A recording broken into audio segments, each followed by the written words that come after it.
Puji Tuhan, selamat malam Bapak Ibu Saudara semuanya, salam semuanya, selamat berjumpa kembali malam hari ini dalam online Discipleship Revival Total Ministry. Puji Tuhan, malam hari ini kita akan melanjutkan materi pelajaran kita, masih berbicara tentang God's Way atau jalan Tuhan. Ya, nah, tadi malam sudah kita bahas ya, paling enggak kita sudah mulai mengerti bagaimana cara Tuhan bekerja dalam kehidupan kita. Dia bilang rancanganku bukan rancanganmu, jalanku bukan jalanmu. Nah, apa yang sering kita pikirkan kadang-kadang dan apa yang kita rancangkan dalam kehidupan kita, terkadang tidak sesuai dengan apa yang sedang Tuhan rencanakan di dalam kehidupan kita semuanya. Amin. Nah, kita melanjutkan ya, bagaimana kita bisa bersama-sama untuk kembali mengerti tentang jalan Tuhan itu. Nah, kelanjutannya begini saudara, seperti apa yang sudah saya katakan tadi malam ya. Kita harus berani memilih ya ketika ikut jalannya Tuhan ya. Kita harus berani memilih jenis penderitaan ya. Nah, Bapak bilang begini, bila engkau mencari hikmat, ya, mencari hikmat Allah, maka engkau akan menjadi kaya sendirinya. Nah, jangan sekali-kali mencari kekayaan itu sendiri. Itu akan menghabiskan tenaga hidupmu. Itu menyebabkan banyak ketegangan dan menghasilkan banyak penyakit dan penderitaan untuk hal-hal yang tak berharga. Nah, saudara, jadi yang perlu kita cari apa sebenarnya? Bukan kekayaan, bukan harta, tapi temukan hikmatnya. Kita tahu ketika Tuhan memberkati kita, ya, berkat yang Tuhan berikan awalnya bukan materi, tapi bersifat rohani, betul ya? Segala berkat rohani itu telah diberikannya. Nah, apa itu saudara? Tentang berkat rohani, salah satunya adalah bicara tentang hikmat. Ketika engkau mencari hikmat, Bapak bilang, maka engkau akan menjadi kaya sendirinya. Dengan sendirinya. Mendapatkan hikmat, ketika hikmat itu Anda peroleh dan Anda memilikinya, engkau akan menjadi orang yang wise, ya, yang bijaksana. Karena apa? Segala sesuatunya penuh dengan pertimbangan, bukan pertimbangan manusia. Berdasarkan apa yang Tuhan sudah pertimbangkan matang-matang apa yang akan terjadi atas hidup kita. Amin. Semua itu sesuai dengan ekspektasinya Tuhan. Nah, oleh karena itu, cari hikmat Allah. Bagaimana caranya? Hikmat Allah adanya di dalam Allah. Semakin kita mengenal pribadi Allah, hikmatnya semakin banyak yang kita adopsi, yang kita dapatkan. Ini saya alami secara pribadi ya. Jadi kalau menurut ukuran manusia, ya, saya kadang-kadang secara pendidikan ya mungkin jauh lebih rendah dibanding Bapak Ibu Saudara yang mungkin gelarnya sampai S2, S3, STMJ, ya, S Lilin dan sebagainya gitu ya. Pokoknya yang wah sampai doktor, wah profesor dan sebagainya. Tapi saudara puji Tuhan, ya Tuhan bawa saya ke dalam pengalaman-pengalaman di mana orang-orang yang punya gelar banyak-banyak satu kali minta nasihat kepada saya. Di sini bukan untuk menyombongkan diri. Jadi bukan sebuah kebetulan juga. Tapi ketika saya sedang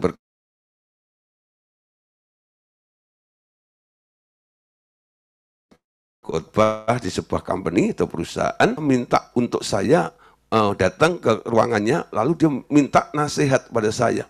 Saya pikir minta nasihat tentang hal rohani, ternyata masalah bisnisnya.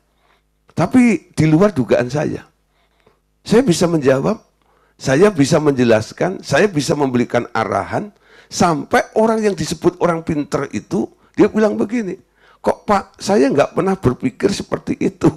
Saya bilang, saya juga nggak pernah berpikir seperti itu. Itu muncul ketika saya bersandar berharap kepada Tuhan. Nah, disitulah akhirnya ya saya bisa menyimpulkan bahwa hikmat daripada Allah itu jauh melampaui semua kepintaran atau hikmat yang ada di dalam dunia ini.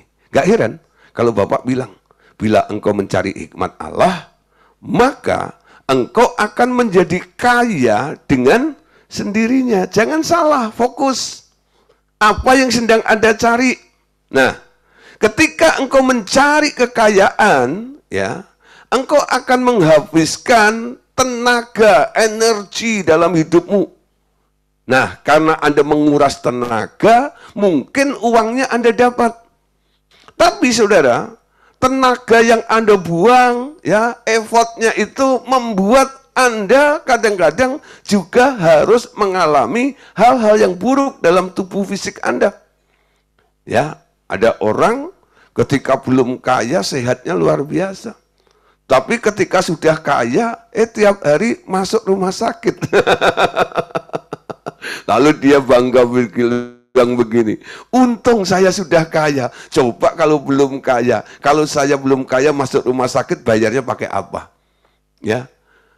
Ketika saya mendengar seperti itu dalam hati saya geli juga itu ya. Ketika engkau belum kaya engkau sehat, ketika engkau sudah kaya engkau jadi sakit. Lalu engkau bangga karena sudah kaya lalu Anda jadi sakit. Kenapa? Gitu. Orang kaya karena dia menguras energi hidupnya, lalu tubuhnya jadi sakit. Semua kekayaannya hanya untuk berobat nantinya, ya. Nah, saudara, kita mulai belajar ya untuk mendengar nasihat daripada Allah Bapa begini. Semua orang yang berada di bawah matahari tak bisa tidak akan menderita dengan satu atau lain cara. Namun yang bijaksana akan memilih alasan yang tepat untuk menderita. Nah, saudara, jangan pernah alergi dengan penderitaan. Jangan pernah alergi dengan penderitaan. Menjadi orang Kristen yang terus diajar tentang motivasi bahwa ikut Yesus yang dikejar adalah happiness atau kebahagiaan, mereka akan melupakan tentang nilai salib. Yang dibicarakan hanya grace. Saya bukan anti grace. Saya percaya bahwa grace itu ada. Saya boleh selamat karena grace, karena anugerah, betul? Tapi saudara, pelajaran tentang salib yang berbicara tentang penderitaan, itu pun juga harus dipahami oleh setiap anak-anak Allah. Ya, banyak orang karismatik meledek orang Pantekosta yang nyanyi biar ku miskin di sini. Ya, nah. Ada juga yang meledek, saya mau ikut Yesus, saya mau ikut Yesus sampai selama-lamanya. Meskipun saya susah, apa? Menderita dalam dunia. Nah, yang aliran hypergrace langsung bilang apa? Aku tolak di dalam nama Tuhan Yesus. Siapa yang begitu? Meskipun saya susah menderita dalam dunia, saya mau ikut Yesus sampai selama-lamanya. Saudara, kalau Anda menderita karena Anda nyolong, karena Anda salah, dikebukin masuk penjara, itu salahmu dewek. Tapi karena kalau ikut Tuhan, Anda mengiring Tuhan, dan Tuhan harus membawa Anda ke dalam sebuah pengalaman yang disebut jalan penderitaan. Jalan yang seperti ini jangan Anda tolak dalam nama Yesus.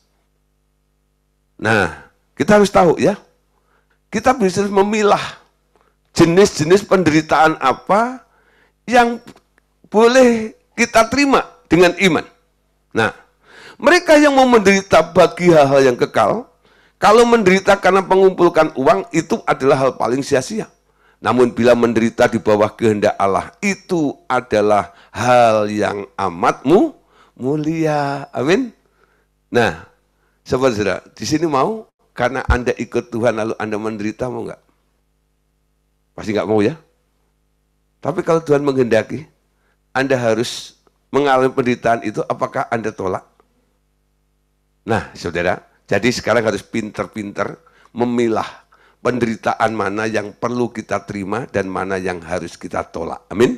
Nah, di sini pesannya adalah jangan memboroskan energi untuk hal-hal yang tak berarti dari dunia ini. Allah akan memerintahkan burung-burung gagaknya untuk mengirim makanan bahkan uang bagimu. Biar burung-burung dan binatang lain menjadi pelayanmu, tetapi pekerjaanmu adalah memperhatikan urusanku. Ya, memperhatikan urusanku. Nah, aku akan memberitahu engkau hal-hal yang tak masuk akal, bagaimana mereka akan melayani engkau. Aku adalah segala ciptaan. Nah, kita buka beberapa ayat dulu ya, nanti akan saya jelaskan. 1 Petrus 2:20. Sebab dapatkah disebut pujian jika kamu menderita pukulan karena kamu berbuat dosa? Tetapi jika kamu berbuat baik, apa artinya berbuat baik? Nurut maunya Tuhan. Amin. Dan karena itu kamu harus menderita, maka itu adalah anugerah di hadapan Allah. Jenis penderitaan karena Anda berbuat baik, nurut Tuhan, itu nggak boleh ditolak, terima sebagai anugerah. Amin. 1 Petrus 3 ayat 17. Sebab lebih baik menderita karena berbuat baik jika hal itu dikehendaki Allah daripada menderita karena berbuat jahat. Nah, di sini saudara, Alkitab ya, firman Tuhan tidak bilang ya jangan menderita, bukan seperti itu. Tapi nasihatnya adalah sebab lebih baik menderita, artinya penderitaan itu boleh terjadi ya atas hidup kita. Tapi alasannya ada. Sebab lebih baik menderita karena berbuat baik jikalau hal itu dikehendaki oleh Allah. Amin. Semua atas izin Allah. Kalau memang itu dikehendaki oleh Allah atas hidup Anda, terima dengan ucapan syukur sebagai bentuk anugerah. Amin. Dengan Anda punya satu dasar kebenaran firman bahwa pencobaan-pencobaan yang engkau alami tidak melampaui kekuatanmu, ya. Walaupun ada penderitaannya, itu tidak membuat Anda jatuh, tidak membuat Anda hancur. Amin. Ini hanya sarana untuk sebuah proses yang harus Anda alami di dalam kehidupan kita. Amin. Nah, nasihatnya lagi begini. Banyak lagi yang akan kuajarkan kepadamu, yakni bagaimana menolong orang agar mau mengalihkan kasih mereka dari dunia dan berbalik kepadaku. Daya tarik atau atraksi adalah kuasa untuk memindahkan perhatian seseorang kepada sesuatu yang lain. Ya, nah, Bapak katakan, anakku berkata bahwa bila ia ditinggikan, ia akan menarik semua orang datang kepadanya. Daya tarik itu datang dari kasihnya yang mendemonstrasikannya di kayu salib. Ada banyak kebenaran menarik lain yang akan kuberitahukan tentang kematian anakku di kayu salib. Nah, saudara, sekarang kita lihat. Harus ada atraksi. Ada sesuatu yang diperagakan sehingga bisa menarik semua orang. Satu ayat di dalam Yohanes 12 ayat 32 ini menjadi alasan, landasan ya. Yohanes 12 ayat 32 berkata, dan aku apabila aku ditinggikan dari bumi, aku akan menarik semua orang datang kepadaku. Kapan Yesus ditinggikan? Kapan Yesus ditinggikan? Kadang-kadang kita nyanyi ya, Allah ditinggikan dengan sorak-sorai, Allah ditinggikan dengan sangkakala, ya. Bersoraklah bagi Tuhan, cek-cek. Bersoraklah bagi Tuhan, jring-jring. Musiknya kan begitu, ya. Allah ditinggikan, ya. Tinggikan dirimu mengatasi langit. Wah, ya. Saudara, itu baru satu kerinduan atau harapan yang akan kita lakukan. Kami mau meninggikan Tuhan. Tapi atraksinya kapan? Yesus itu benar-benar pernah ditinggikan itu kapan? Saudara, kenapa Yesus mati di kayu salib? Kenapa? Kalau Anda membaca Yohanes pasal 3, itu ada hubungannya ketika bangsa Israel dipimpin oleh Musa. Ketika bangsa Israel itu sedang dipagut oleh ular tedung, ya, mereka banyak yang mati. Lalu Musa berseru pada Tuhan, Tuhan, iki piye? Apa solusinya? Lalu Tuhan bilang, buat ular dari tembaga, taruh di atas, tinggikan itu. Nanti setiap orang yang dipagut ular, memandang ular tembaga itu, dia akan sembuh. Tidak akan mati. Dalam Yohanes 3 dikatakan, seperti Musa meninggikan ular itu, tembaga itu, begitu juga anak manusia akan ditinggikan. Betul? Ditinggikan di mana? Di kayu salib. Mungkin bagi orang dunia, Yesus disalib itu adalah satu nasib yang konyol. Betul ya? Syukurin loh. Akhirnya kamu disalib.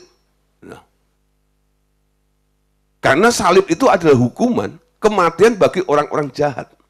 Bagi mereka pengertiannya. Tapi sebenarnya secara profetik, kita melihat, Yesus harus ditinggikan di atas kayu salib itu, supaya setiap orang boleh memandang salib itu. Ku datang pada salib itu, ku ingat cintanya Tuhanku. Amin. Ketika engkau memandang salib, teringat tentang siapa yang ada di atas kayu salib itu. Apa yang Anda ingat? Bila ku ingat cinta Tuhanku, ku tak mau undur lagi. Amin. Ingat kasihnya, ingat kebaikannya dan anugerahnya. Kapan itu? Itu loh, kayak backgroundnya Pak Yusuf Agus loh. Di belakangnya ada salib.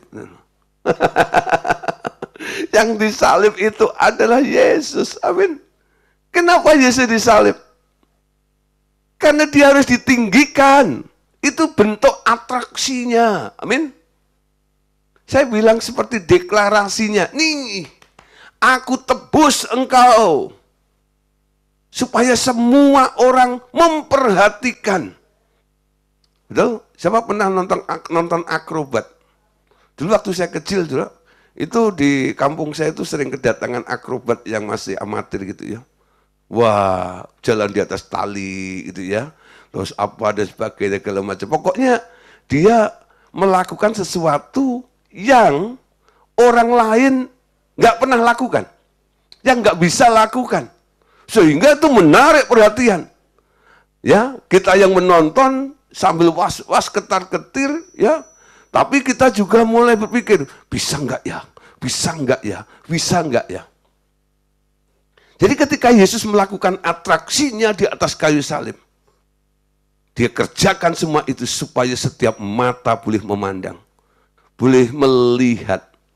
Ketika semua mata boleh memandang, melihat, dia lihat dari pancaran apa yang dilakukan dalam atraksi Yesus itu. Ada salvation, ada keselamatan, betul?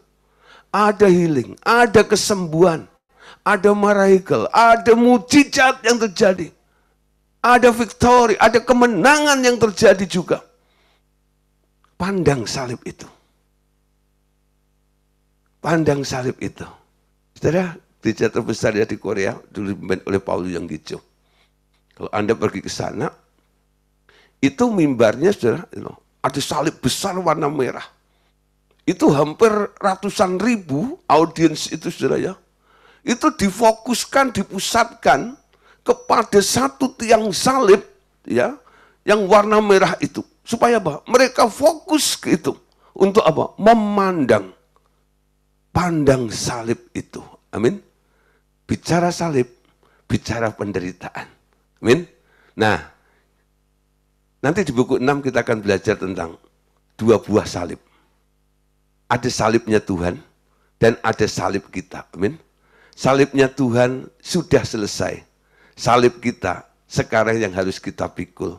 Ikut Yesus, sangkal diri, pikul salib. Amin. Artinya, Anda harus rela juga untuk menderita.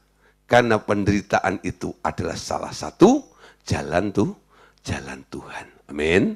Nah, di dalam dunia ada 2 jalan. Amin. Jalan dunia dan jalannya Tuhan. Bila seorang bertobat, artinya ia berpindah dari jalan dunia ke dalam jalannya Tuhan. Ini adalah definisi daripada pertobatan. Jadi orang bilang bahwa dia bertobat, itu bisa kita lihat dia ada di jalan mana. Tetap ada di jalan dunia atau di jalannya Tuhan. Bapak Ibu Saudara yang kasih dalam Tuhan. Sebenarnya sudah sejak masa perjanjian lama. Hal jalan Tuhan ini telah diajarkan. Namun jalan Tuhan yang diajarkan itu di masa lampau harus diusahakan dengan sekuat tenaga dan kesungguh-sungguhan yang luar biasa. Orang yang paling sempurna melakukan jalan Tuhan ini adalah Musa. Amin. Namun Musa gagal sekali saja dan akhirnya tereliminasi atau tersingkirkan. Ya. Nah, Saudara, Mazmur 25:10 katakan begini, sebab jalan Tuhan itu adalah kasih setia dan kebenaran bagi orang yang berpegang pada perjanjiannya dan peringatannya. Jadi jalan Tuhan itu adalah sebuah kasih setia dan kebenaran. Nah, jalan Tuhan itulah juga yang dalam perjanjian baru diperkenalkan oleh Yohanes Pembaptis. Dalam Yohanes 1:23 dikatakan, jawabnya, akulah suara orang yang berseru-seru di padang gurun.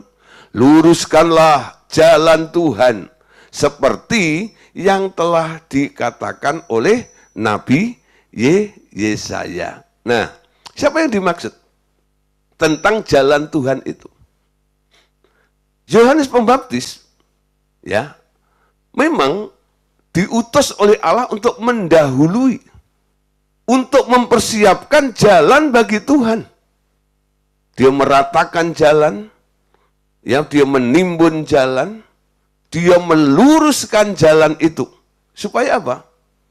Supaya jalan itu bisa disebut sebagai jalan yang benar, jalan yang sejati, jalan yang lurus. Karena sudah diluruskan ya. Nah, Anda tahu apa artinya jalan lurus? Ada orang-orang yang sedang mencari jalan lurus, sudah ya. Tunjukkanlah jalan yang lurus itu.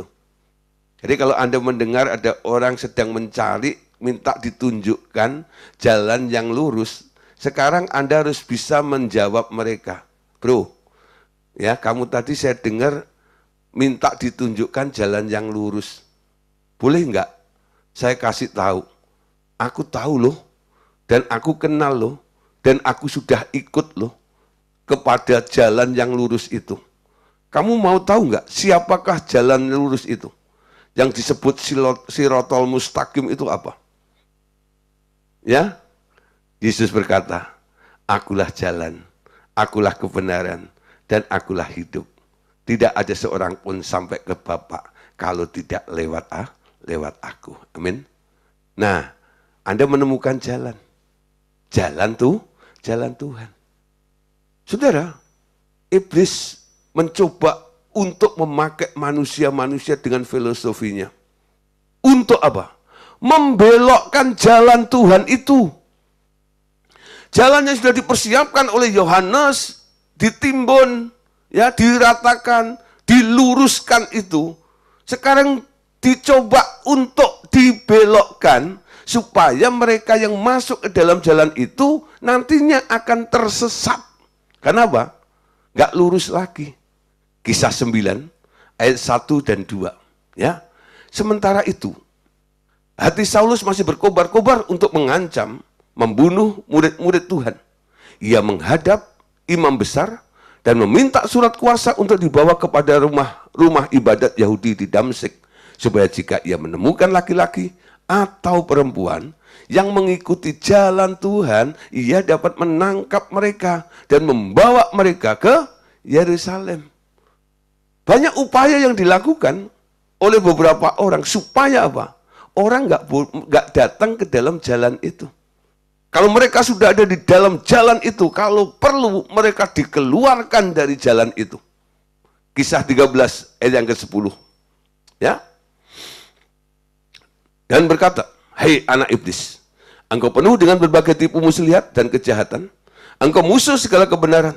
Tidakkah engkau akan berhenti membelokkan jalan Tuhan yang lurus itu?" Saudara, sementara Paulus sedang memberitakan Injil, ada tukang tenung, ya, namanya Elimas, yang terus berteriak-teriak terus, mengganggu konsentrasi jemaat mendengarkan firman kebenaran yang sedang diajarkan oleh Paulus itu.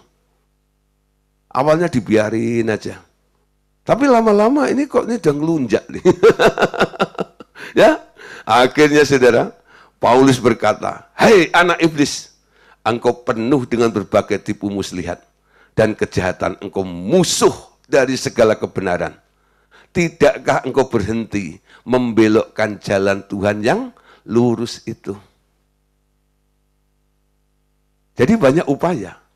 Orang-orang yang mencoba untuk apa? Membelokkan jalan Tuhan. Supaya mereka kembali lagi ke dalam jalan yang satunya, yaitu jalan dunia. Amin.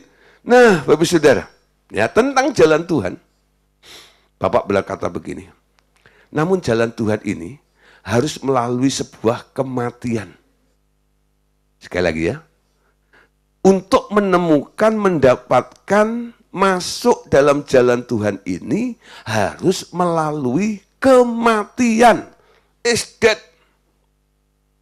Yakni kematian daging dan segala keinginan dan ambisi duniawi.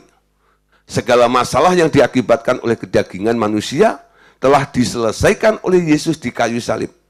Mereka yang mau memasuki jalan Tuhan harus juga menyalibkan dagingnya dan mati dari keinginannya dan ambisi duniawinya. Ya. Nah, mereka yang memasuki hidup yang baru melalui salib akan mengalami damai sejahtera dan kedamaian dalam jiwanya, namun yang menolak akan mengalami kesusahan sepanjang sisa hidupnya. Saudara, banyak sekali kadang-kadang permainan daging yang sedang beroperasi di dalam gereja-gereja Tuhan. Maksudnya begini, saudara. Ya, mereka masih melakukan kegiatan yang disebut rohani. Bahkan, saudara, kelihatannya mereka excited. Kelihatannya hidup. Ada kegerakan, ada KKR, ya toh, ada kebangunan rohani, ada kebangkitan iman, ya, ada mujizat-mujizat yang terjadi dan sebagainya. Tapi saudara, sebenarnya apa yang dilakukan ini untuk memenuhi apa? Untuk memenuhi tuntutan, keinginan daripada orang-orang yang sedang bermasalah. Ya, nangkep ya. Jadi kalau ada orang nih datang, "Pak Pendeta, tolong doain saya." "Kenapa kamu minta didoain?" "Ya karena saya sakit, saya pengen sembuh." "Pak Pendeta, tolong doain saya." "Kenapa mau didoain?" Ya saya lagi bangkrut, ya pengen berhasil. Ya, ini baik loh. Betul, ya? Tapi Anda tahu, banyak orang hanya cari Tuhan supaya dia jadi sembuh, supaya dia jadi berhasil. Kalau dia nggak sedang sakit, kalau dia nggak sedang bangkrut, dia kemana? Dia sibuk dengan pekerjaannya, nggak peduli dengan Tuhan. Nah, saudara, kita harus bisa memilah juga. Ketika kita menghadapi orang-orang yang memang mungkin ya perlu didoain dan mengalami kuasa Allah, tapi kadang-kadang kita juga harus memberikan sebuah penjelasan, pengertian yang tepat tentang hidup kekristenan itu. Ya. Nah, dulu ketika saya mendampingi senior dari kota ke kota, ya, dari pulau ke pulau. Itu belasan tahun sudah. Ya, saya mendampingi sebelum akhirnya kita buka gereja Rumah Doa Segala Bangsa, lalu mulai ada cabang di mana-mana, akhirnya kita split ya, harus pisah sendiri-sendiri dan sebagainya. Nah, tapi saudara, ketika saya sedang bersama dengan senior saya waktu itu pelayanannya di Jogja, ya. Ketika pelayanan di Jogja, ya itu banyak sekali orang-orang yang datang di pelayanan pelepasan. Jadi sorenya seminar, ya siangnya, pagi sampai siang itu acara pelepasan. Wah, yang datang banyak, saudara. Ya, nah yang diserbu adalah senior saya itu. Ya, mereka nggak mau saya doain, mintanya yang doain adalah senior. Ya, nah itu manusiawi juga. Ya.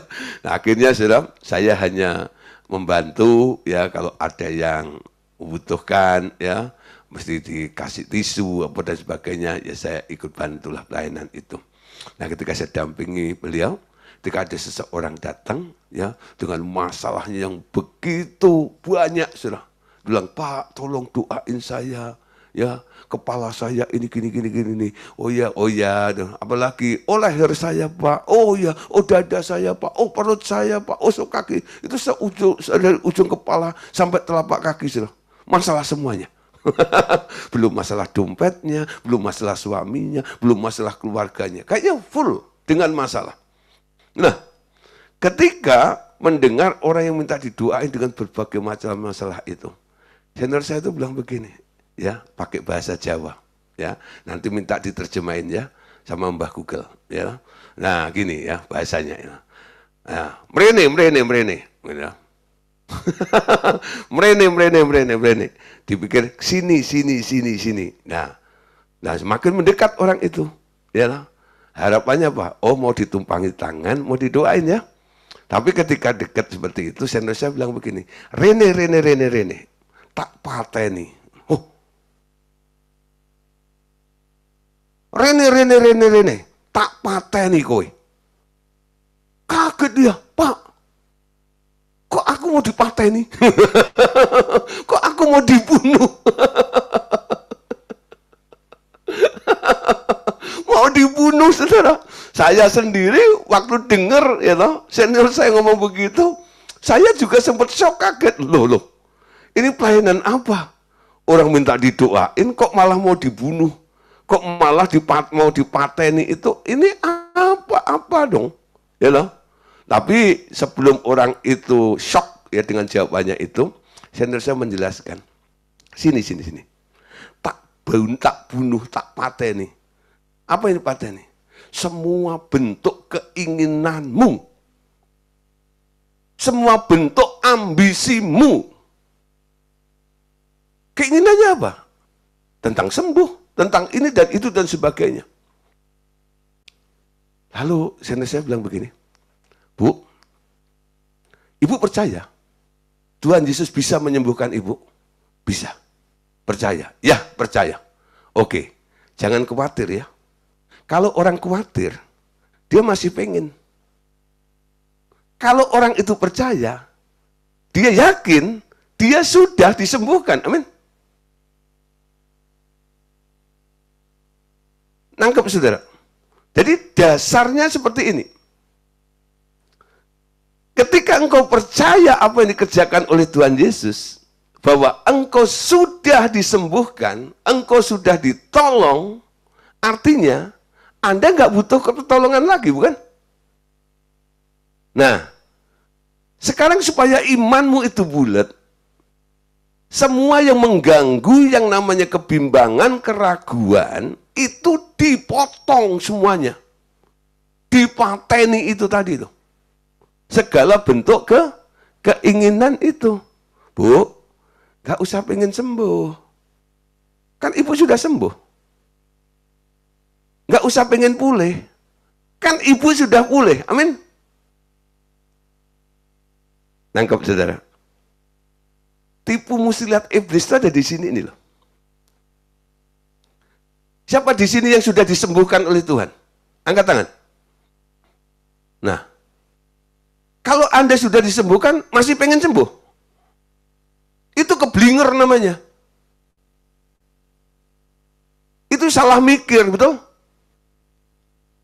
Siapa di sini yang sudah diberkati oleh Tuhan? Nah, siapa yang terus minta berkat sama Tuhan? Itu keblinger lagi itu.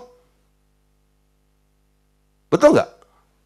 Ketika engkau ngomong, Tuhan berkati saya, yang miskin ini dan sebagainya. Anda keluar dari daerah berkat. Statusmu hilang. Status sebagai orang yang diberkati hilang gara-gara apa? Anda masih pengen, betul? Orang yang masih pengen itu, ya, itu ada ibaratnya seperti peribahasa ngomong begini, ya. Bak pungguk merindukan, halo? Bak pungguk merindukan bulan. Itu ya. Nah, lagunya apa? Si pungguk itu. Lagunya apa? Si pungguk yang merindukan bulan itu lagunya apa? Dia mengadu ke maminya. Ambilkan bulan, Bu. Ambilkan bulan, Bu. Waktu anak saya di TK ya, jadi dirijen gitu ya, mimpin ini apa lomba gitu ya di TK-nya itu, ya, lagu yang diangkat itu ambilkan bulan, Bu. Ketika anak saya sering nyanyi kalau macam itu saya sedikit geli. Ambilkan bulan, Bu. Ambilkan bulan, Bu, gitu ya. Nah, itu Bu pungguk merindukan bulan. Si pungguk itu pertama, dia posisinya udah salah. Ketika dia pengen bulan, ya, dia ngadepnya kemana? Si pungguk itu kan ngadepnya ke bawah, betul? Dia lihat bulan karena dia lihat pantulan di air. Ada bulan. Padahal bulannya ada di atas. Nah, harusnya si pungguk itu berubah statusnya. Dia nggak jadi si pungguk, betul ya? Dia harus ngerti ada sebuah informasi. Ketika ada ya orang yang sedang berencana untuk naik ke bulan, seorang astronot namanya Neil Armstrong, harusnya si pungguk itu minta gendong saja nih sama Neil Armstrong. Ketika roketnya meluncur ke sana, si pungguk ikut bersama dengan Neil Armstrong ke sana. Akhirnya si pungguk bisa nyampe ke bulan. Amin. Nah, saudara, masuk dalam jalan Tuhan, kadang-kadang kita harus ngalami hal seperti itu juga. Betul? Melawan kematian, yaitu kematian daging. Dan segala keinginan dan ambisi duniawi. Ketika engkau ada di dalam posisinya Tuhan, Anda mengerti tentang jalan-jalan Tuhan itu. Amin. Terangmu menyembuhkan aku, Tuhan. Apa artinya terangmu menyembuhkan aku? Terangmu menghidupkan aku. Terangmu menguatkan aku. Di dalam terang itu engkau melihat kebenarannya apa?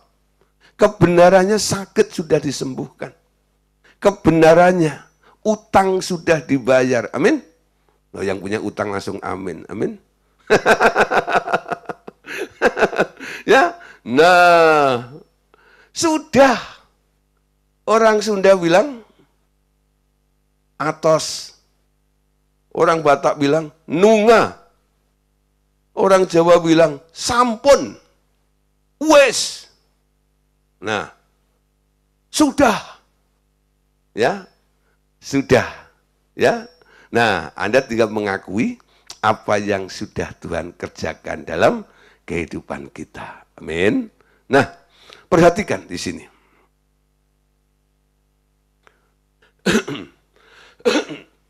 Mereka yang memasuki hidup baru melalui salib akan mengalami damai sejahtera dan kedamaian dalam jiwanya, namun yang menolak akan mengalami kesusahan sepanjang sisa hidupnya. Perhatikan bahwa damai sejahtera yang ditawarkan anakku, kata Bapak, mempunyai prakondisi. Ya. Perhatikan bahwa damai sejahtera yang ditawarkan anakku mempunyai prakondisi, yakni semua harus mau belajar daripadanya. Cara yang sama, dia menerima kehendakku dan diam di dalam pemeliharaanku. Mereka yang memilih hidup di dalam daging akan menanggung di dalam dagingnya segala penderitaan dunia yang berada di bawah kutub. Nah, saudara, kita mulai belajar ya, ikut Tuhan itu nyeri-nyeri sedep, betul ya? Tapi ada jaminannya, kepastiannya. Nah, saudara,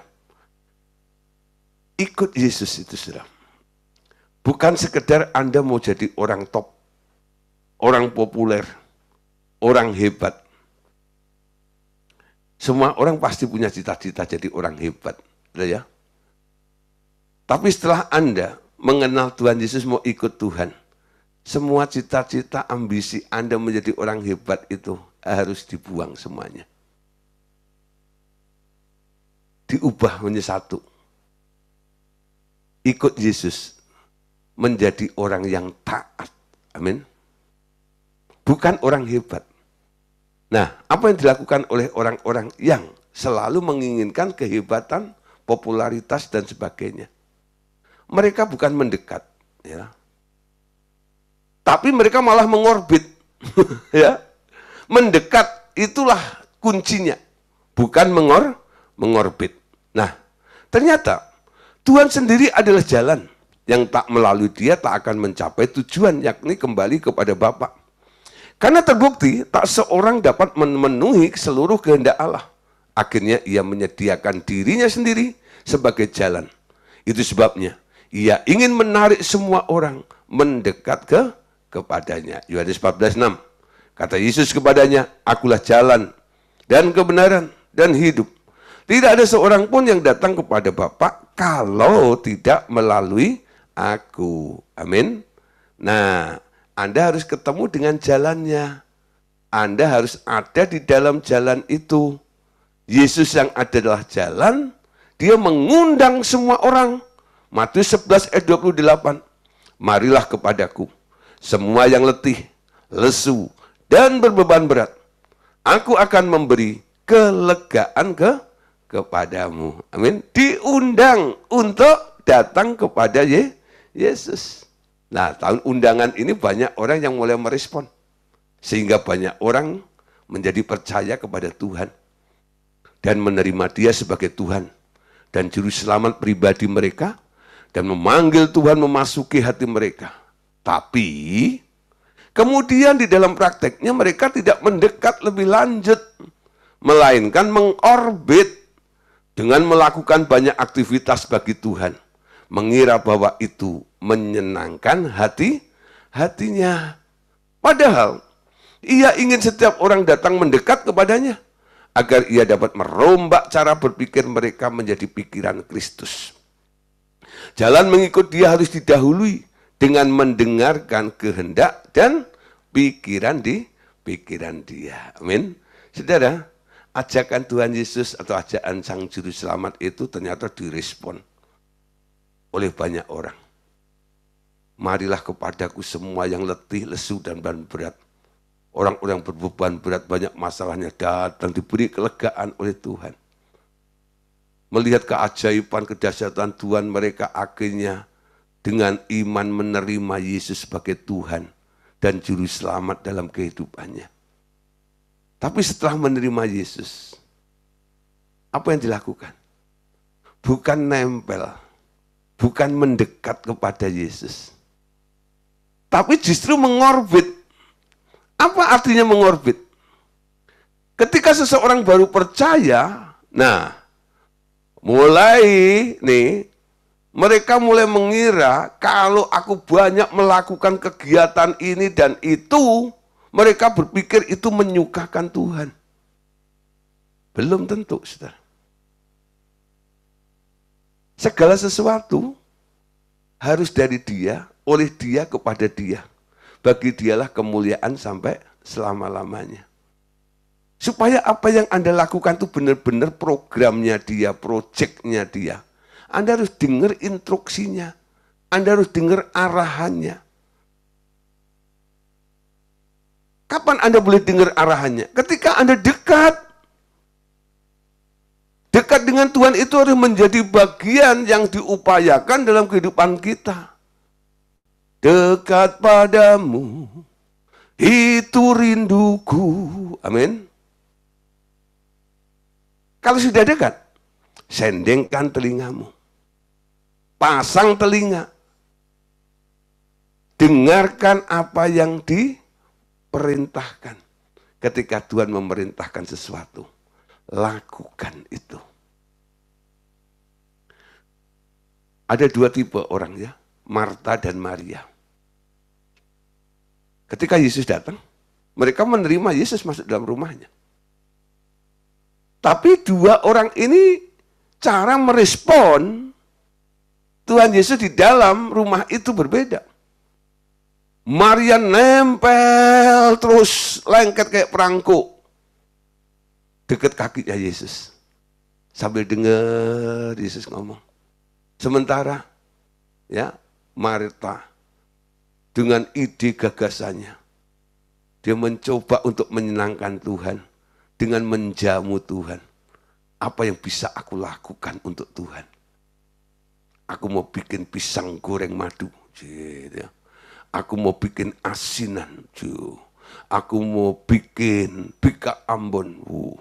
Aku mau bikin jus alpukat. Banyak yang mau dilakukan. Untuk apa? Untuk menjamu Yesus. Apa yang dilakukan kiranya boleh menyenangkan hatinya Tuhan. Tapi yang terjadi? Jebol, saudara. Komplain. Guru, tidak pedulikah engkau? Suruh itu, saudaraku itu untuk membantu aku dong. Buru-buru Yesus membela Marta. Malah menegur Marta. Marta, Marta, engkau menyusahkan dirimu dengan banyak hal. Tapi Maria telah memilih bagian yang terbaik. Apa yang dipilih oleh Maria? Duduk dekat kaki Tuhan. Mendekat kepada Tuhan. Kelihatannya aktif. Aktif idenya sendiri. Bukan karena disuruh Tuhan. Apakah Maria tidak melakukan kehendak Tuhan? Melakukan. Tapi hari itu nggak disuruh Tuhan. Makanya dia duduk. Amin. Nah, kita mulai belajar ya.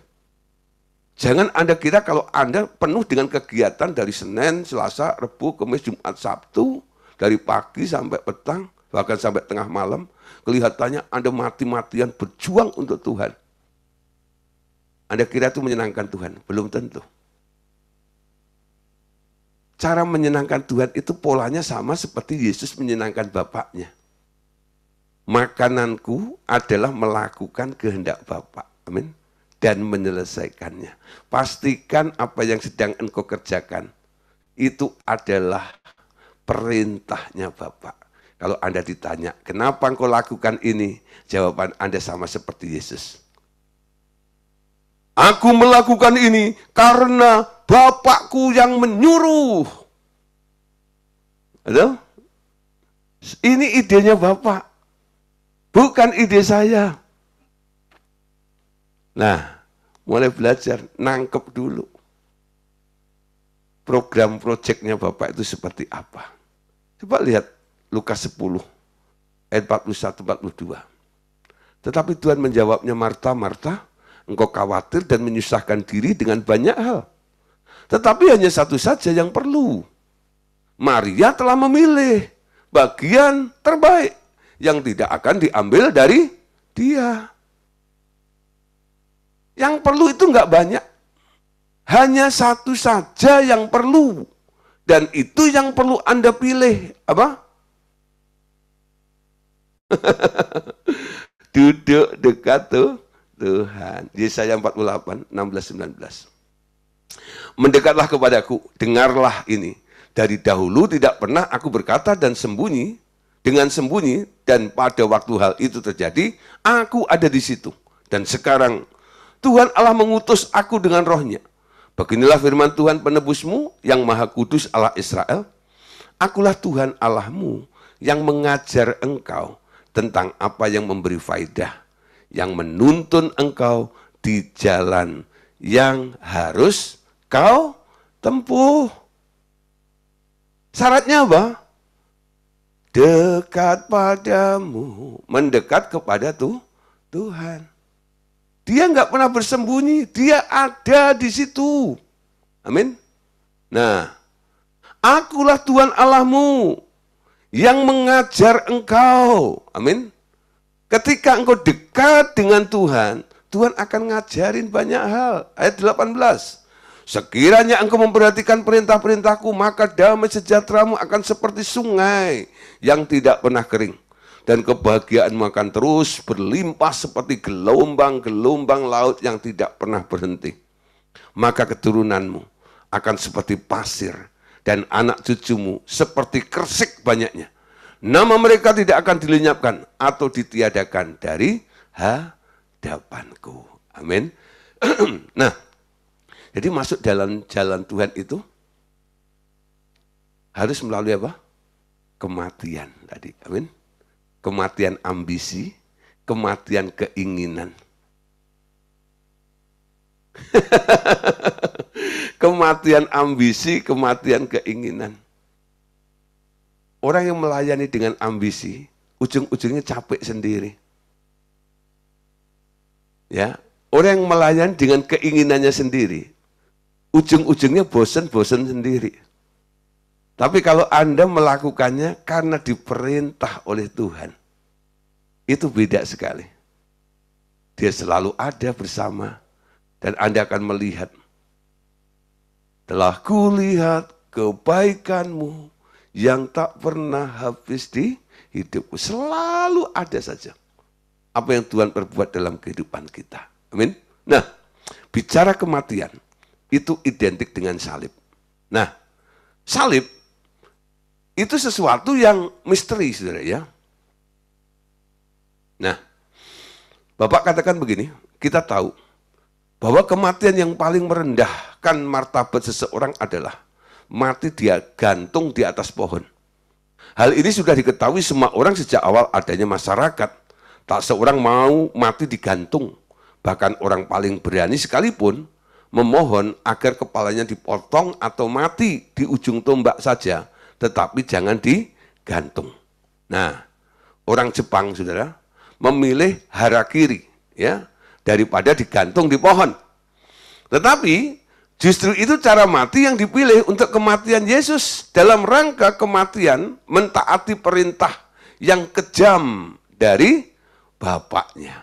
Ya, namun cara mati begitu adalah lambang penyangkalan diri sepenuhnya bagi banyak orang yang mau mengikut Tuhan. Penyangkalan diri separuh hati tidak cukup untuk memperoleh pengakuan dari Bapa. Jadi menyangkal diri itu harus sepenuh-penuhnya. Kalau setengah-setengah itu tidak, ya, akan memperoleh pengakuan dari Bapa. Artinya tidak dianggap penyangkalan diri Anda. Ya, nah Bapak bilang begini, ketika kami merencanakan penciptaan manusia, kami memutuskan untuk manusia harus disempurnakan melalui penderitaan. Dan anakku harus menjadi pemimpin dalam segala hal. Ya, jadi Yesus mengalami penderitaan juga, betul? Kami memanfaatkan keberadaan si iblis sebagai instrumen untuk memperagakan kehendakku yang sempurna. Mereka semua diatur dalam permainan sandiwara yang membuat semua makhluk ciptaan Allah dapat memahami tujuan kami. Benar. Ini suatu drama yang didesain sepenuhnya untuk memberitahu semua ciptaan tentang kehendak kami dan merupakan pernyataan agung bagi mereka semuanya. Nah, sebenarnya apa targetnya, saudara? Targetnya, Bapak bilang, yang ingin kami capai adalah kematangan semua makhluk. Menjadi matang. Betul? Menjadi matang. Kalau Anda menanam pohon, lalu pohon itu berbuah. Nah, ketika mulai buahnya ada gitu ya, Anda mengharapkan buah itu lama-lama matang gitu ya. Tapi kalau kelewat sedikit bukan matang, jadi busuk. Apalagi kalau dia jatuh keinjak itu bonyok namanya itu ya. Nah, saudara, pastikan pertumbuhan kerohanian kita.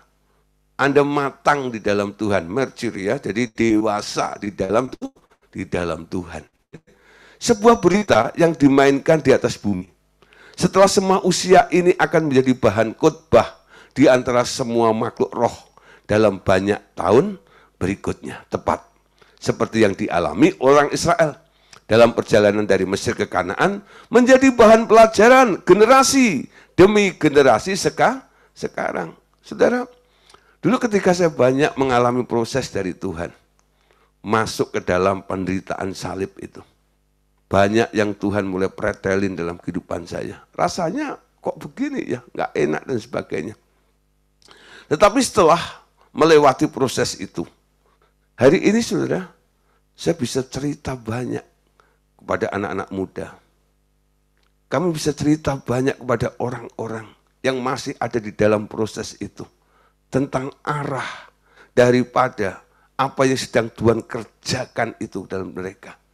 Kalau mereka bilang, Pak Gideon, ya, masa begini? Emangnya begitu?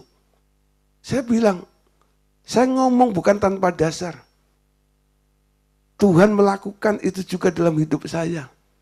Ketika saya cerita tentang pengalaman iman saya, mereka bilang, Pak, ternyata masalah saya masih jauh lebih ringan daripada yang Bapak alami ya. Kalau Bapak ngalami terobosan seperti itu, saya mau dong.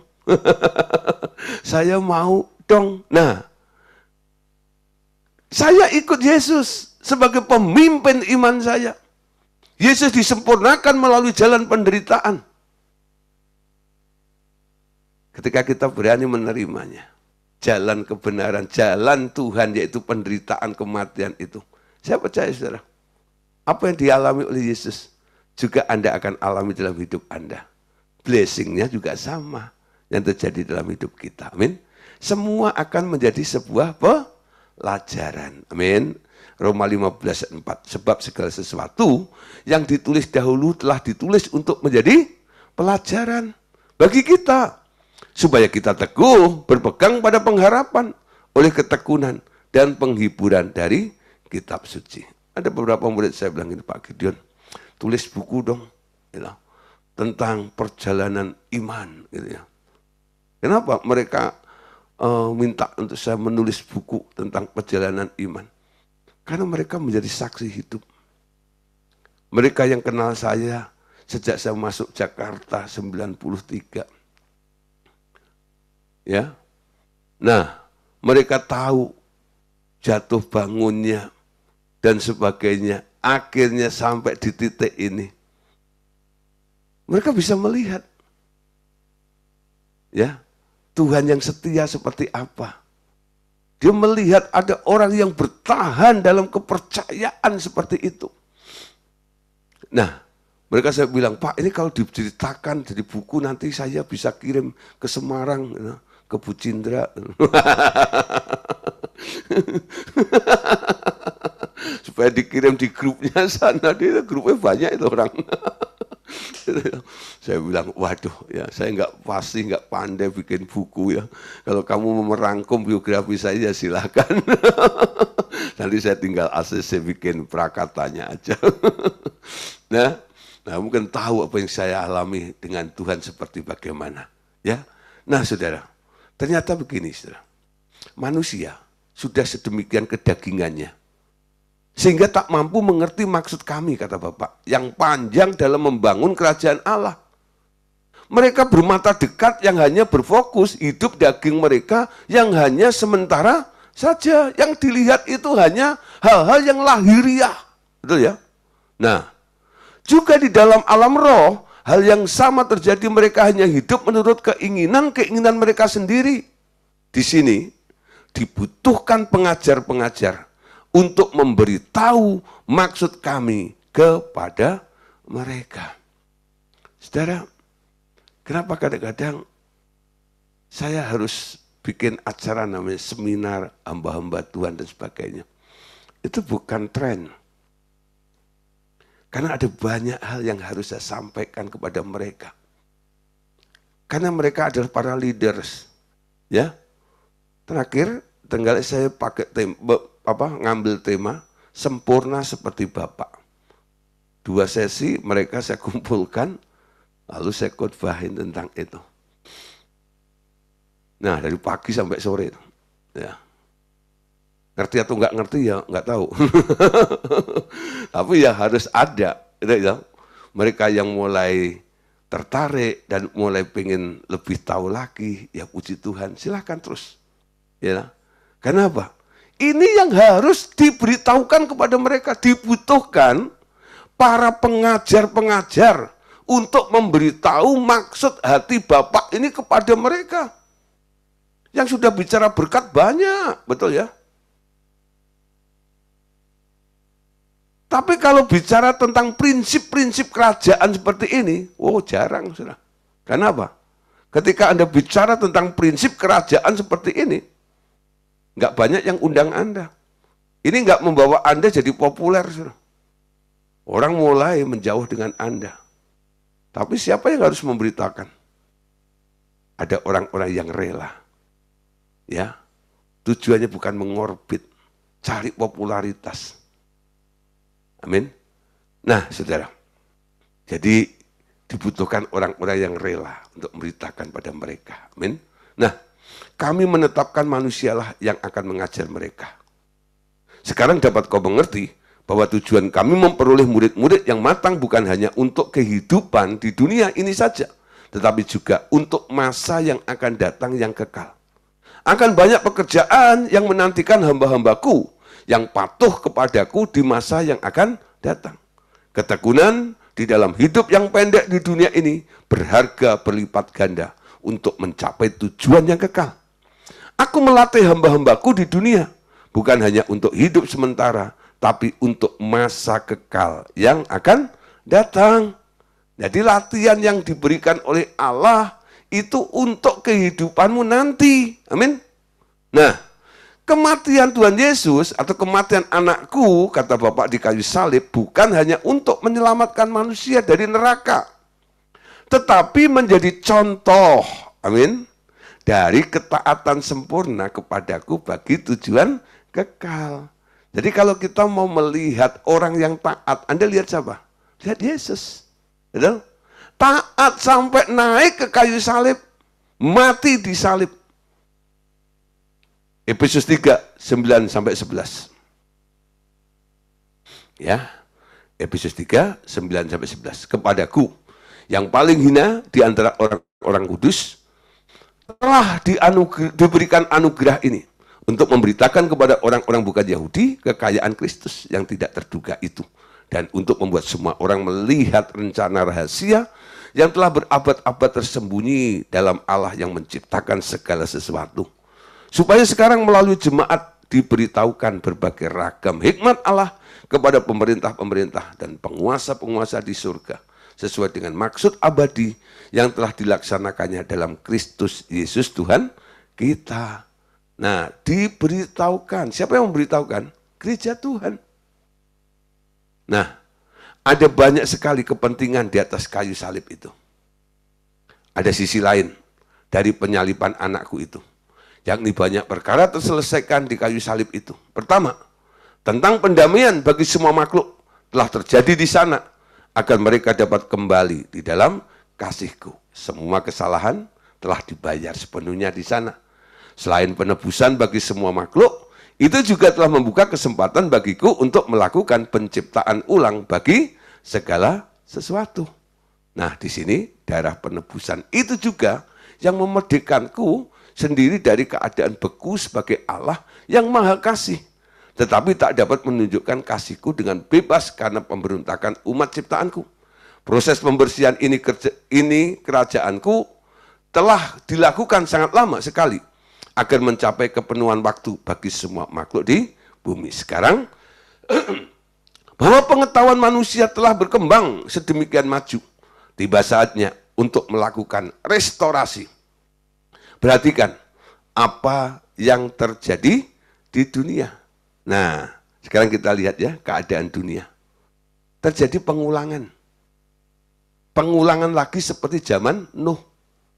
Apa yang terjadi? Manusia selalu cenderung ke arah yang sama. Manusia menyelidiki segala sesuatu, tetapi menuju kepada kebinasaan mereka sendiri. Amin. Namun, masa pembaruan sudah tiba. Aku akan memperbarui segala sesuatu, hanya dunia harus diajar lebih dahulu. Aku tak dapat menghancurkan dunia begitu saja, tanpa memberi kesempatan dunia mengerti petunjuk dari firmanku. Dibutuhkan orang-orang yang memberitakan kabar ini kepada banyak orang. Amin. Yang belajar malam hari ini, jangan irit. Apa yang Anda dapat itu, pengertian-pengertian yang Anda ngerti, mulai sampaikan kepada orang-orang di sekitar Anda. Itu yang saya lakukan dulu. Ketika saya mulai mengerti tentang kebenaran-kebenaran ini, saya mencoba ketemu orang, saya cerita tentang hal itu. Awalnya saya dikira jadi orang aneh. Masa gitu? Masa ada begitu? Dan sebagainya. Tapi lama-lama mereka penasaran dan terus ngikutin pelajaran yang saya buat dalam kelas pemuridan. Waktu itu masih onsite di beberapa tempat itu. Lama-lama mereka terbuka pengertiannya. Dan semakin ketagihan. Rasa ingin tahunya semakin dalam. Makin luar biasa. Ya. Nah, setelah sebelum pandemi dulu kelas pemuridan saya banyak. Sehari kadang-kadang saya harus ada di 3 tempat kadang-kadang. Ya. Nah, itu sekarang udah masa online gitu ya. Nah, saya enak duduk di kamar seperti ini full AC gitu lah. Lalu saya beritakan orang dari seluruh penjuru dunia. Ada yang dari Belgia, dari Malaysia, ya, ada dari Paris, ya, dari Swiss, ya, dari Hong Kong, ya.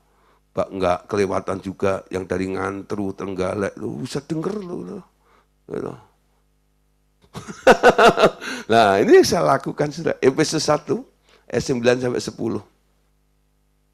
Sebab dia telah menyatakan rahasia kehendaknya kepada kita sesuai rencana kerelaannya.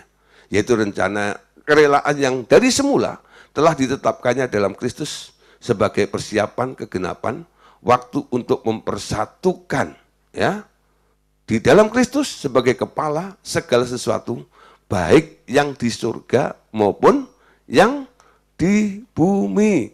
Nah, saudara, Anda harus mengerti ya. Bapak katakan begini, kematian anakku di kayu salib telah menyebabkan kemajuan di surga juga. Kami menjadi lebih sempurna karena pengalaman engkau telah kuberitahu bahwa di surga selalu ada pertumbuhan. Segala yang kami rencanakan dari semula membuat kami akhirnya lengkap juga. Salib memulai program baru bagi kemajuan surga. Itu memulai proses penyempurnaan anakku untuk menjadi Tuhan yang amat mulia. Perkawinannya akan menandai suatu kejadian besar di surga. Masih banyak yang harus dibuat lengkap di surga. Manusia adalah salah satu bagian dari rencana kerajaan yang mulia itu. Nah, saudara, banyak atraksi nanti yang akan dimainkan itu saudara ya. Efesus 1:23.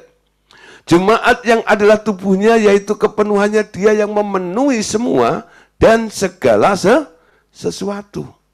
Dasarnya adalah mereka harus menerima hidup dalam salib itu. Salib adalah tempat belas kasihan, di mana aku melenyapkan kutuk atas semua makhluk di muka bumi. Aku mau membersihkan semua kekacauan dengan membayarkan hutang-hutang di atas kayu salib. Karena itu, tak ada lagi hukuman bagi mereka yang berada di dalam Kristus Yesus. Namun, di luar anakku, kutuk telah berubah menjadi murka. Aku akan mencurahkan murkaku pada akhir masa ini. Seluruh dunia akan mengalami penderitaan karena murkaku. Aku akan kulepaskan murkaku dalam waktu yang singkat di atas bumi, meniadakan penderitaan yang lama yang kutanggung bertahun-tahun lamanya. Kali ini tak hanya dunia, tetapi seluruh semesta akan ditandai oleh murkaku. Ia akan menjadi sumber hubungan yang baru dengan aku. Orang-orang dalam kelompok Greenpeace ya akan amat malu karena mereka memakai lambang salib patah yang terbalik. Sebab mereka menyebabkan kerusakan yang lebih parah dan menyadari bahwa damai sesungguhnya hanya datang dari penebusan di atas kayu salib anakku. Ya. Nah, saudara, jadi Tuhan akan melakukan banyak hal ya. Nah, coba lihat Wahyu 14:19. Lalu malaikat itu mengayunkan sabitnya ke atas bumi dan memotong buah pohon anggur di bumi dan melemparkannya ke dalam gilingan besar, yaitu murka Allah. Cawan murka Allah itu akan mulai terjadi. 15 ayat 7. Satu dari keempat makhluk itu memberikan kepada ketujuh malaikat itu 7 cawan dari emas yang penuh berisi murka Allah, yaitu Allah yang hidup untuk selama-lamanya. Nah, saudara, kayu salib merupakan misteri. Karena tak seorang tahu apa artinya salib itu. Ya, kita tadi bicara tentang misterinya ya. Jadi saya ambil penjelasan dari Bapak aja nih. Mereka menjadikannya sebagai ikon, kalung atau aksesoris yang lain tanpa mengerti harga sesungguhnya salib itu. Enggak semua orang yang pakai ikon salib, dia tahu tentang nilai salib itu. Saya punya teman dulu ya, sama-sama jalan ke Lampung, bikin acara KKR dan seminar. Kami konvoy. Kalau nggak salah dulu ada 6 mobil atau 7 mobil. Nah saya nebeng mobil teman saya. Mobilnya sedan. Nah ketika turun dari kapal, ya itu ada truk belakangnya, nyenggol pantatnya sedan itu sampai akhirnya bagasinya kebuka. Nah, saudara, itu teman saya punya mobil, dia turun, didatengin sopirnya, dia minta SIM-nya, kalau pokoknya kamu harus ganti ini dan itu dan sebagainya.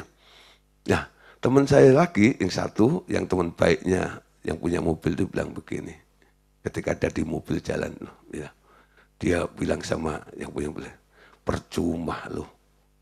Percuma apa? Gitu. Lu ngomong ya secara teman gitu. Itu mobilmu banyak stikernya. Tahun-tahun itu kan mobil banyak dipakai stiker-stiker. Stikernya tulisannya pokoknya rohani semuanya. Baru bagasi kena begitu aja, lu nggak menunjukkan segala macam dan sebagainya. Nah, saudara, hati-hati. Ya, banyak orang kadang-kadang mau tampil sebagai orang Kristen, tapi nggak bisa hidup sebagai orang Kristen, betul ya? Nah, kaosnya semua berbau rohani, betul ya? Tapi ketika di tengah jalan, sudah reaksi Anda sebagai orang rohani atau bukan? Nah, hati-hati. Kalau Anda berani pakai ikon, ya, atribut yang berbau rohani, Anda harus hidup rohani supaya apa? Orang nggak kecewa dengan Anda. Bagaimana orang bisa percaya kepada Tuhan? Kenapa? Anda dikatakan orang Kristen, tapi hidupmu nggak jadi orang Kristen, betul ya? Anda menjadi orang percaya pada Yesus, hidupmu nggak kayak Yesus. Hanya sebagai ikon saja. Amin. Jadi orang yang pakai kalung salib, belum tentu dia mengerti tentang makna salib itu. Nah, di sini sudah, ya, salib adalah pembayaran lunas. Semua dosa dan kutuk di seluruh semesta. Itu bukan hanya untuk keselamatan pribadi saja. tapi juga untuk pendamaian antara seluruh umat manusia dengan Allah. Dan karena manusia mewakili seluruh bumi, itu juga lambang pendamaian dunia bahkan dengan Allah. Amin.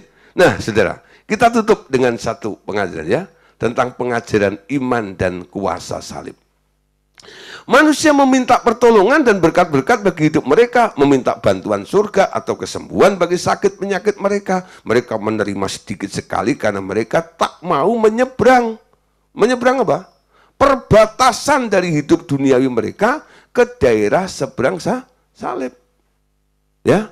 Nah, salib membagi dunia menjadi dua bagian. Mereka yang memilih jalan Tuhan akan memikul salib mereka, tetapi yang memilih di luarnya akan menempati posisi seorang pengemis berkat saja. Nah, di sini jangan salah mengerti tentang pengajaran iman yang membawa manusia kepada kerakusan untuk memperoleh fasilitas surga tanpa mau menyalibkan daging mereka sendiri. Nah, jadi antara iman dan salib itu harus seimbang. Kalau enggak, imanmu itu hanya membuat engkau menjadi manusia yang egosentris, betul? Salib itu mengerem Anda supaya Anda tetap ada di dalam jalan kehendak Tuhan.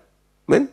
Nah, mereka segera jatuh ke dalam pemakaian kekuatan laten dari jiwa mereka sendiri dan menolak kuasa salib yang sebenarnya lebih mantap dari dan pasti bagi sisa hidup mereka. Kuasa kebangkitan datang karena hidup yang disalibkan, ya, di kayu salib. Kuasa itu memindahkan seseorang dari keadaan mati ke dalam hidup dan memungkinkan seseorang terus-menerus hidup di dalam anugerah. Sementara pengajaran iman itu hanya memuaskan kebutuhan kedagingan sementara waktu saja, ya. Nah, saudara, memang kita harus belajar tentang iman, tapi jangan lupa pelajaran tentang salib juga harus dipahami dan mengerti. Kalau tidak, saudara, nanti akan kebablasan, ya. Klaim, menjadi pengemis berkat terus. Tapi tidak mau nurut sama Tuhan. Ada di dalam jalan Tuhan. Yuk kita tutup dengan 2 ayat sekaligus ya. Malam hari ini. 1 Timotius 4 ayat 6. Dengan selalu mengingatkan hal itu kepada saudara-saudara seiman kita, engkau akan menjadi seorang pelayan Kristus Yesus yang baik, terdidik dalam pokok-pokok iman kita dan dalam ajaran sehat yang telah kau ikuti selama ini. Matius 10:38. Barang siapa tidak memikul salibnya dan mengikut aku, ia tidak layak bagiku. Amin. Nah, Bapak Saudara, biar pengajaran pada malam hari ini bisa menjadi satu pengertian yang baru bagi kita semuanya. Ya, besok kita akan masuk tema yang baru, yaitu tentang kasih yang semula. Ya, tentang kasih yang semula. Oke, Tuhan Yesus memberkati kita semuanya.